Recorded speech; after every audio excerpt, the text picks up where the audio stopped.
We have been waiting all off-season long for a Blue Jays transaction, and Ross Atkins wakes up and makes a massive splash. Dylan Cease is now a Toronto Blue Jay.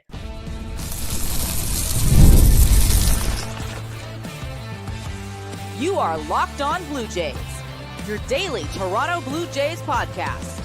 Part of the Locked On Podcast Network, your team every day.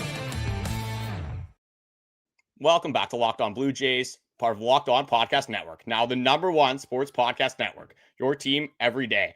We have been waiting all off-season long since the World Series, trying to forget about the horrors that happened during that 7-game stretch.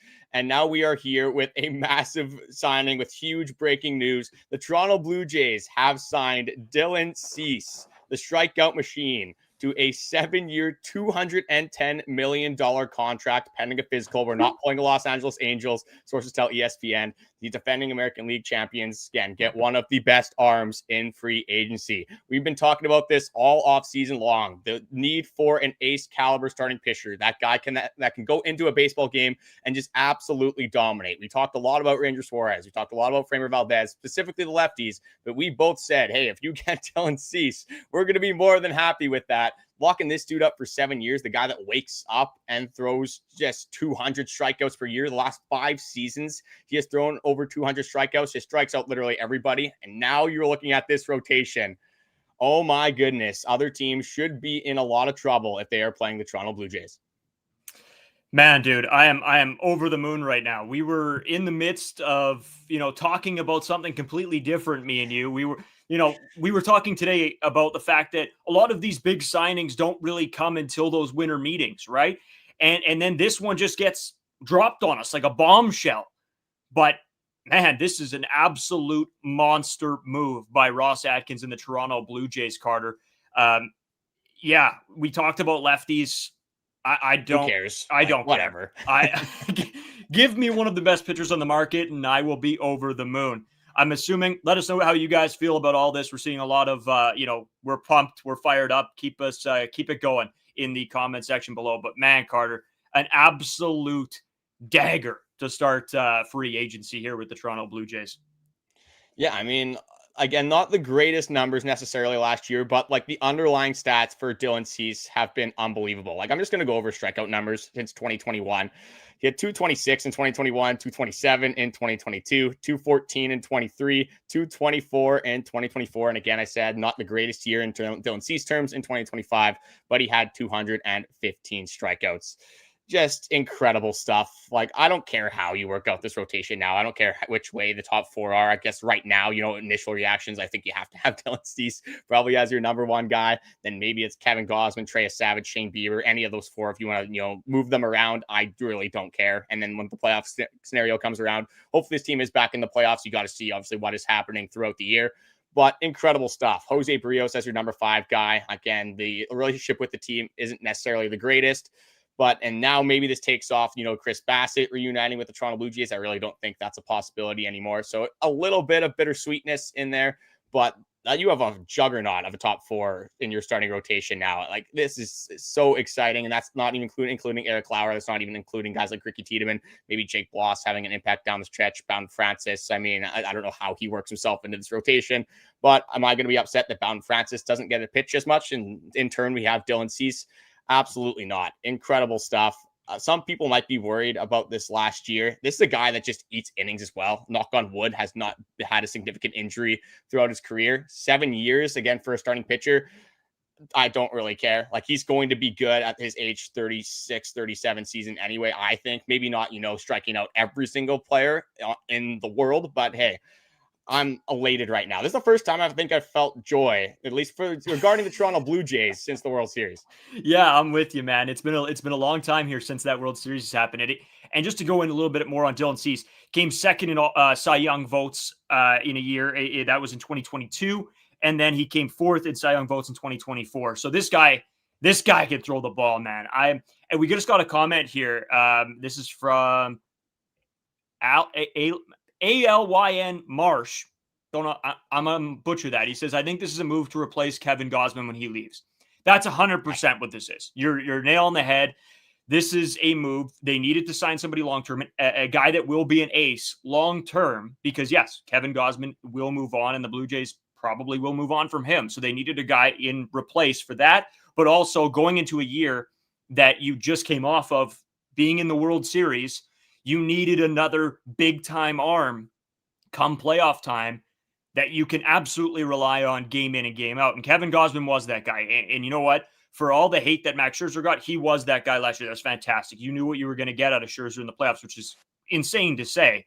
And then you have Trey Savage now as well. This is a monster move for the Toronto Blue Jays. Well, especially when you're looking at just some of the starting pitchers that will not be here with the Toronto Blue Jays after the 2026 season. I'll start off with Kevin Gausman, obviously. And then Shane Bieber, two players that I think Shane Bieber kind of betting on himself, maybe really liking the clubhouse as well. We'll have to see if he does re-sign with the Toronto Blue Jays. I think that one would be more likely than a Kevin Gausman. I think this is Kevin Gausman's last season. Again, you have started to see the numbers drop off a little bit for Gausman. I don't think he should be your ace anymore, even though he was very good in the playoffs and he kind of revitalized himself in the playoffs there. But now, like, you have Dylan Cease, like, he's going to be your number one guy, and he's going to be your number one guy probably for the next 5 years. So you got two major starting pitchers coming off the books, and then you have Jose Barrios, who does have a player option after this 2026 season. I'm not sure if he's going to opt out with all the uncertainty, obviously, with the lockout and things like that. But to have a guy like Dylan Cease locked up, a front end of the rotation guy locked up for this significant period of time, like now just adding to the list of names. Vladimir Guerrero Jr. is here a long time. Alejandro Kirk is here a long time. Anthony Santander might not be in the same vein as those guys, at least with Blue Jays fans right now, but he is here providing you some upside for a long time. Now you have Dylan Cease, you have Trey Savage, you have Addison Barger, Ernie Clement here, guys that have been productive at the major league level here for a long time. And thank God the Toronto Blue Jays were good this year, because I do not think they have a chance in hell to sign Dylan Cease. Maybe they don't have to go on a World Series run, but if they would have won, 78 games, I don't think this location would have been too attractive for one of the best starting pitchers on the market. Absolutely, Carter. And you know what? We just got a great comment here from Marshall661. Can you guys explain to these people how this signing doesn't take them out of other big marketers like Tucker and Bo? People think because it's $30 million per, they're only going to make minor moves. Marshall, you're 100% right. This does not take them out of the market of Bo Bichette, Kyle Tucker, any of these guys, because this is a starting pitcher. They were going to go out and have to pay a big-time starting pitcher this season. I mean, me and Carter talked about it a ton already in this offseason, that they were going to need that ace caliber starter. They got that. That was all not taking away from the fact that they can go out and sign Bo or Tucker and do that. That was an addition piece. So do I still think that they go out and get Tucker and Bo? Probably not. But I think they do bring back one of those guys still. So I think there is a lot more moves to still come from this Toronto Blue Jays team. But man, to kick it off with a bang of Dylan Cease, that is a start of a free agency. That's for sure, Carter. And maybe you have another uptick in the payroll, but like we just said, Kevin Gausman is going to clear $23 million off the books next year. Shane Bieber will clear $16 million off the books. If Jose Barrios isn't there, that's a significant chunk of money there as well that would be off the books. And when we talk about this year, looking at Max Scherzer not being there, Chris Bassett, Bo Bichette right now at least not being there, this team has been looking to be aggressive, and they have said that there can be multiple faces of the franchise. I think Dylan Cease would probably qualify as a face of that franchise, but this team is not done offensively. They're not just going to be okay if they don't re-sign Bo Bichette with not getting anybody else. Again, I think this signifies that they probably won't get both Kyle Tucker and Bo Bichette. We've been saying that pretty much all offseason long anyway. But now I think this really just actually, I think it's a good thing. It's the positive for the Toronto Blue Jays to continue to go spend. They have been on these top starting pitchers. They have been in talks with Edwin Diaz, really all of these top of the line guys. And Edward Rogers and the Rogers front office have been aggressive and have said that they want to kind of run things back and they want to keep the payroll relatively similar. So I think this is actually a positive. I think this shows that the Toronto Blue Jays are willing to be aggressive and willing to spend even more money than last year in this free agent market to run back an even better team to hopefully get a World Series. Yeah, Carter. And you know what? I've heard a lot of argument about Dylan Cease and what he is able to do in the playoffs. Does that concern you at all? Because we are getting a lot of comments about that. And I know I saw in a couple of our group chats as well, we were getting some of people asking us the same question. Plus already on Twitter, it's blowing up about the playoff stats for this guy. So where do you fall? I mean, does he have a lot of experience? He played on the White Sox for pretty much his entire career. Had 2 seasons with the Padres. And Vladimir Guerrero Jr. before this season wasn't supposed to be a playoff producer. Bo Bichette only had the World Series. He wasn't supposed to be a playoff producer. I'm trusting in talent. I'm trusting in the stuff. I'm trusting in this. Like, the strikeout stuff doesn't just drop off when you get to the playoffs. Maybe it does a little bit because you're going against better hitters and just, a better lineup in totality. And you're not going against, just every random team and half the teams that aren't making the playoffs every single major league year. So I don't necessarily, maybe it's a little bit of a cause for concern. It's always going to be something that might be in the back of your head. I don't know off the top of my head the playoff numbers, so maybe we can look those up and kind of let the people know on the podcast here. But I'm not overly concerned. I'm buying into the player that Dylan Cease is, the underlying numbers, like the swing and miss stuff, just the ability to get strikeouts in big scenarios.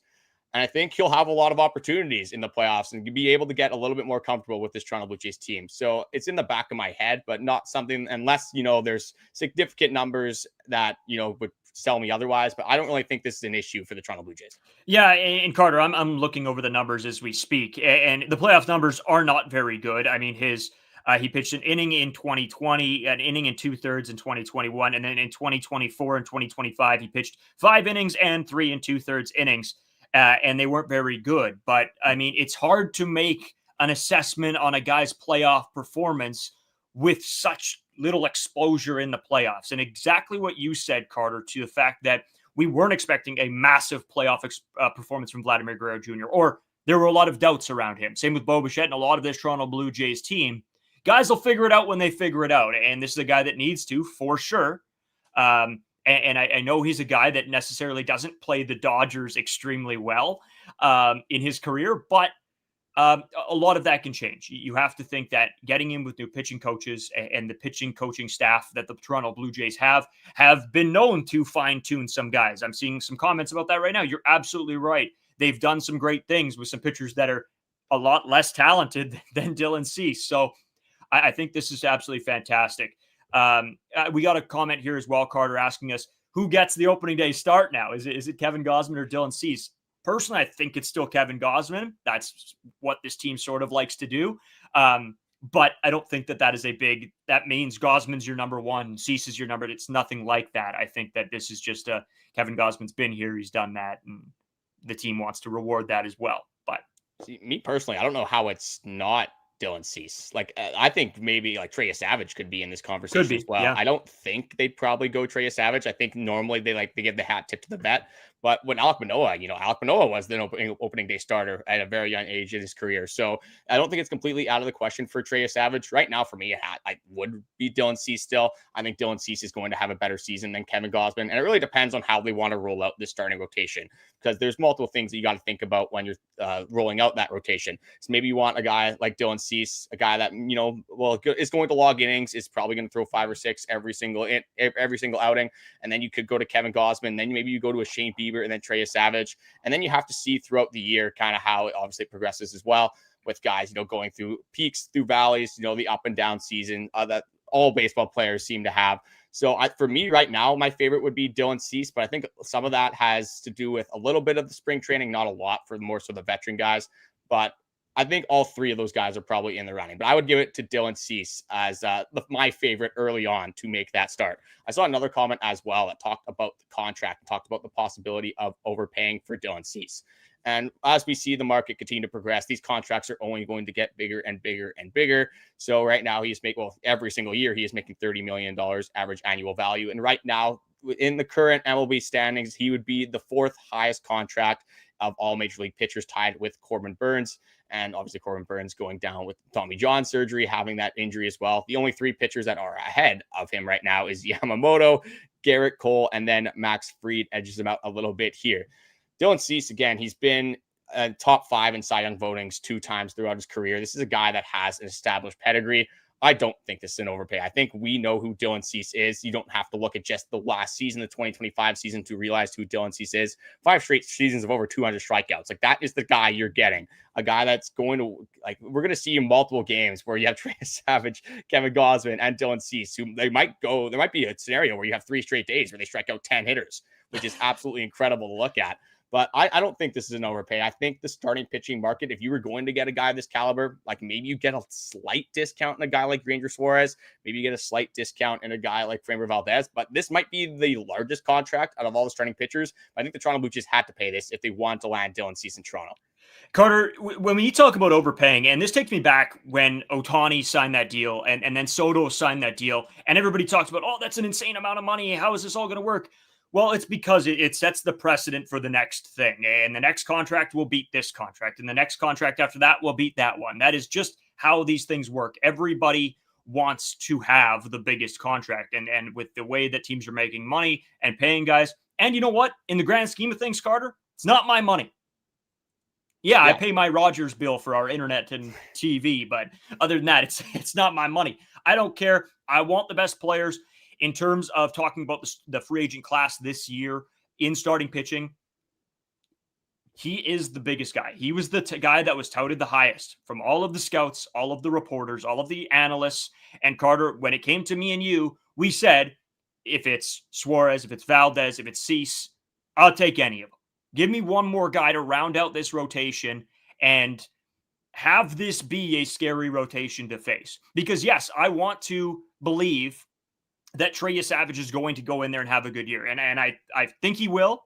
But at the end of the day, he hasn't played a full season in the major leagues yet. And there are guys now talking about an overpay and oh, he's not going to be that good. But those same people are hanging their hats on hoping and praying that Trey Savage is going to show us exactly what he showed us in the playoffs. What I think is unrealistic for a guy's first season in the major leagues. You needed to round out this rotation, and Dylan Cease definitely rounds out this rotation. Well, and talking about Trey Savage, like he was obviously dominant in his innings with the Toronto Blue Jays, but this is a guy that hasn't really thrown a lot of innings, and he hasn't thrown, the 150, the 175 that you might want from Trey Savage. So for Dylan Cease, a guy that, again, knock on wood, doesn't really get hurt, and a guy that is an innings eater, that just helps you manage Trey Savage a little bit better. If he has to, take an extra rest here or there, or maybe he has to skip a start once in a while, you still are going to have to manage Trey Savage's innings to some degree. And for the people saying that like Dylan Cease is not elite and like this was an overpay, who else did you want? Who is the substitute that you would have wanted? And if they didn't go out and sign one of these starting pitchers, like if they don't go out and pay the 210 for Dylan Cease and they don't get anyone, I feel like people are going to be even more upset that the Toronto Blue Jays didn't go out and make that big splash. So unless you were going to wait a year, which would not have bode well for the Toronto Blue Jays with their current starting rotation, you had to add somebody else. I just don't really understand the thought process on that one. Just going into some of the expected stats, he did have an ERA of 4.55. The expected ERA was 3.46. Did have a FIP of 3.56. That's not that bad. A 3.4 WAR. The strikeout rate, absolutely phenomenal. Had an 11.52 strikeout rate, the second highest of his career. The walk rate was a little bit higher than the season before. Did give up the home run ball at a little bit of a higher clip. I think a lot of these stats can be, there's like you're looking at it through his entire career. I think they will regress back to the median, and he will get a little bit more lucky this upcoming season. And then you have guys like Pete Walker. You have multiple guys in the Blue Jays front office that have shown the ability to tweak some guys' pitches and make them that much better. And for a guy that already has the swing and miss coming in, I am going to be very excited to see what Pete Walker can do with Dylan Cease for a pretty full off season. That's another nice thing, is that we weren't waiting until middle December, January, February for this Dylan Cease signing. He does get a pretty much full off season with the Toronto Blue Jays staff, full off season in those Dunedin facilities, one of the best facilities in all of baseball. So I'm just curious to see why people are really thinking that Dylan Cease is not elite and why you wouldn't like this signing compared to the other free agent starting pitchers on this market. Yeah, Carter. And just so people know, there are going to be deferrals when it comes to this contract as well. Now, what those they haven't been announced yet. So we'll wait and see. Probably in the next few days, we will find out exactly what that is. So again, you're talking about the $30 million a year. It's not going to be $30 million a year. So that's going to be interesting as well to see how much is taken off the payroll this season and in the next couple seasons. But yeah, Carter, at the end of the day, this is an absolutely fantastic signing. And I just want to clarify this again for the people that maybe weren't here at the beginning of the live stream. This has no effect on their ability to go out and get Bo Bichette or Kyle Tucker. No effect. I'm just throwing that out there. This was a move that was going to be made for a starting pitcher and a high-quality starting pitcher. So no, this will not affect either them getting Bo Bichette, Kyle Tucker, or I know there's been a lot of talk, and we will talk about it later in the week about Ketel Marte, anything like that, even though I'm a little skeptical on that one. But this does not affect them to go out and get other free agents. Does it? They're not going to now go out and get another starter for sure. Does it affect the bullpen? Maybe. That is a situation that could possibly be affected. Now, I don't think that they go out and now spend a bag on a high-class bullpen arm. But you never know. I don't know how much this team is willing to spend, and it looks like with this deal and them being the first real major deal of the offseason, that this team is going hard right now to make sure that they get some of the best quality free agents this season. So, yeah, Carter, I'm really thrilled with this deal so far. Like, going back to 25, just looking at the case for 9 leaders, like Dylan Cease is number 1 among qualified starting pitchers in all baseball. He's ahead of Garrett Crochet, ahead of Tyreek Skubal. Obviously, Paul Skeens being number 1 means you're ahead of everybody. So, again, people are saying that Dylan Cease is horrible. They don't like this signing. Again, I don't know what else the Toronto Blue Jays can do for you, unless like you're one of those like fan pages that we see that, you know, they're getting Kyle Tucker, Bo Bichette, Edwin Diaz, Ketel Marte is traded here. You know, might as well trade for Aaron Judge as well. The Yankees probably don't want him. And then there's your lineup. This is a very good start. And we were looking for a transaction, and this is exactly what you would have wanted in a guy like Dylan Cease, you know, really formulating that top of the starting rotation. I don't think this necessarily means the Blue Jays are done in the starting rotation. It definitely means they're done in like big splashes in the starting rotation, but I think they will definitely be inclined to sign that Eric Lauer contract, to take that minor league signing, and it's with an invite to spring training. You always want to add, again, if there's an injury, then you have to rely on other guys like, you know, Bowden Francis. Eric Lauer is still available, so that's a very good 6th option that they have. And another stat that I wanted to get into quickly here as well is that this is from Tyler Milliken. Only 7 pitchers had a worse defense behind them than Dylan Cease in 2025. And if you know anything about this Toronto Blue Jays ball club, they have a pretty good defense. So guys like Carlos Vargas, Justin Verlander, again, the names don't necessarily matter as much, but Dylan Cease had one of the worst defensive situations that he possibly could have had in Major League Baseball in 2025. So, like, when you have all these underlying stats, you have the strikeout numbers, you have disgusting stuff, and the spins ridiculous, the fastball plays. I think Dylan Cease is only going to get better than he was in this last 2025 season. And I think the stats will reflect that first year in with Dylan Cease in this starting rotation. Man, we're going to be sitting there, you know, maybe in July, maybe it's August. Hopefully, you know, it's, you know, April, and we're just sitting there already, you know, soaking it all in with a rotation of whether it's, you know, I don't care what the order is, but Dylan Cease, 1 game. Then you got Kevin Gausman. Then you got Trey Savage. Then you got Shane Bieber. That's going to be a fun summer and fall, spring, whatever of baseball. We're going to watch the Toronto Blue Jays here in 2026. Yeah, it really will. And I know there's a lot of people talking it and will have their opinions on this signing, and that's fair. So make sure you guys leave your comments in the comment section, because we will probably take a lot of them into consideration when talking about this tomorrow on tomorrow's episode. Obviously, you know, what we were thinking of doing for tomorrow is now going to get pushed, because this is a major, major deal and sort of starts this free agent market, right? You're always waiting for that first one to drop. So now we'll see, will they start trickling in over the next few days, or will it be around that winter meeting time, Carter, when all these GMs get together and decisions are usually made? Me and you actually went back and looked, and that's the last season, I believe, is when Juan Soto signed, was during the winter meetings. And then so was the trade for Andres Jimenez as well. So, yeah, it's going to be super interesting how this plays into the bullpen, Carter. We got a message saying that the Blue Jays made $50 million plus on the playoff run, and they did. And it's not that they shouldn't be able to go out. It was off the Bo Bichette and Kyle Tucker comment that I made. It's not that they shouldn't be able to go out and get both of them. I just think they don't. That's more so what it is. I just think that's hard to believe that this organization will go out and now sign Dylan Cease, Vladimir Guerrero Jr., Bo Bichette, Kyle Tucker, all in the span of two seasons. I just think that's crazy to think about. I would love it. And again, not my money. I don't care. I just don't see it happening, I guess, is where I'm at, Carter.